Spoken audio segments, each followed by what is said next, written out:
Good morning সকলকে। আরেকটা নতুন ভিডিও নিয়ে আমি আসলাম তোমাদের সাথে শেয়ার করতে। তো আজকে যে ভিডিওটা শেয়ার করব সেটা হলো পন্ডিচেরির আমাদের ডে 2।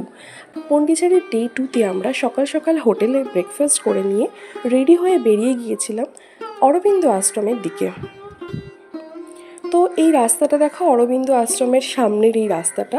তো এটা কিন্তু ফ্রেঞ্চ কলোনি, ওই যে কালকে আমরা রক বিচ গিয়েছিলাম না, রক বিচের পাশেই যে ফ্রেঞ্চ কলোনিটা আছে ওখানেই কিন্তু এই অরবিন্দ আশ্রমে আমি পৌঁছে গিয়ে একটা বেশ বড় ধাক্কা খেয়েছিলাম, কারণ আমার যেহেতু বাচ্চা ছিল, তো ওখানে নাকি রুল বাচ্চা নিয়ে ভেতরে ঢোকা অ্যালাউড না। তো আমার একটুখানি খারাপ লেগেছিলো। আমি এটা আমার পার্সোনাল ওপিনিয়ন শেয়ার করছি, কারণ আমি যার জন্য আর রাগে চোটে ঢুকিনি। সত্যি কথা বলতে আমার হাজব্যান্ডকে অ্যালাউ করেছিল, ও ভেতরে গিয়েছিল এবং পরবর্তীকালে ও বেরোনোর পর আমাকে বলা হয়েছিল যে এই বাচ্চাটাকে ওর কাছে দিয়ে ভেতরে ঘুরে আসতে। বাট আমার বাচ্চাকে যেখানে অ্যালাউ করে না সেখানে যাওয়ার ইচ্ছে আমার আর কোনোভাবেই ছিল না, তাই আমি আর আলটিমেটলি সেখানে ঢুকিনি। তো আমার মতন অনেক মামিরাই বাইরে দাঁড়িয়েছিল বেবি হাতে করে, কিছু করার ছিল না। তো আমার হাজব্যান্ড যখন ভেতরে ঢুকে গিয়েছিল তখন আমি কি করব, আমার মেয়েকে নিয়ে আমি একটু এদিক ওদিক নিজেই হাঁটছিলাম এদিক ওদিক। তো হাঁটতে হাঁটতে একটা বেশ সুন্দর বিভিন্ন ফটো তোলার ছোট ছোট জায়গা পাচ্ছিলাম, সেখানে আমরা একটু ফটো তুলে নিচ্ছিলাম নিজেদের মতন করে, কারণ আর তো কেউ ছিল না ফটো তুলে দেওয়ার জন্য। তো আমরা একটু ফটো তোলা নিয়ে একটুখানি এগিয়ে গিয়ে একটা ভীষণ সুন্দর মন্দির দেখতে পেলাম।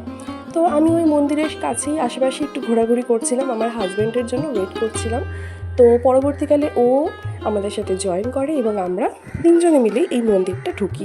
সত্যি কথা বলতে মন্দিরটা হয়তো এখানে অতটা ফেমাস না, কারণ আমি যেটুকু গুগলে দেখে গিয়েছিলাম এই অরবিন্দ আশ্রমটাই ফেমাস, কিন্তু মন্দিরটা কিন্তু আমার আরও অনেক বেশি ভালো লেগেছে।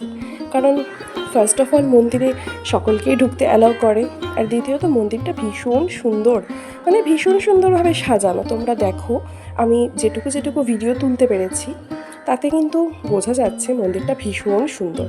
তো যাই হোক, এই মন্দির থেকে আমরা বেরিয়ে যখন হোটেলে ফিরে আসছিলাম তখন একটা চার্চ পড়লো, এবং এই চার্চটার নামটাও আমি গুগলে দেখেছিলাম, তাই জন্য আর দেরি না করে বললাম চলো এই চার্চটাও ঘুরে নেওয়া যাক। তো আমরা ফেরার সময় এই চার্চটাতে একটু ঘুরে এসেছিলাম। চার্চটা যে ভীষণ বড় তা নয়, চার্চটা একটু ছোটোখাটোই, কিন্তু চার্চটা এখানকার একটা কোনো বিখ্যাত চার্চ। এটা কেন ক্যাথিড্রাল ব্যাসিলিকা এরম টাইপের কোনো নাম ছিল চার্চটার, আমার ঠিক মনে নেই এখন। তো যাই হোক, এইবারের মতন তো যাই হোক সকালবেলার আমাদের এক রাউন্ড ঘোরা হয়ে গেল। এরপর আমরা হোটেলে ফিরে খানিকটা স্নান টান করে রেস্ট নিয়ে লাঞ্চ করে তার মধ্যে আমার বাচ্চাটাকে কিছুটা ঘুমও পাড়িয়ে দিয়েছিলাম, কারণ ঘুম না হলেই তো জানো বাচ্চারা প্রচণ্ড কান্নাকাটি করে। তো যাই হোক, সেই জন্য খানিকটা সবাই মিলে রেস্ট নিয়ে আমরা বেরিয়েছিলাম একটু বিকেলের দিকে 4টে সাড়ে 4টে করে নেক্সট আমাদের ডেস্টিনেশনে। তো আমি সেটা নেক্সট ভিডিওতে শেয়ার করছি আমরা কোথায় গিয়েছিলাম। এরপর অবশ্যই কিন্তু আমার ভিডিওগুলোকে দেখো এবং ভালো লাগলে অবশ্যই একটা লাইক আর কমেন্ট করতে ভুলো না।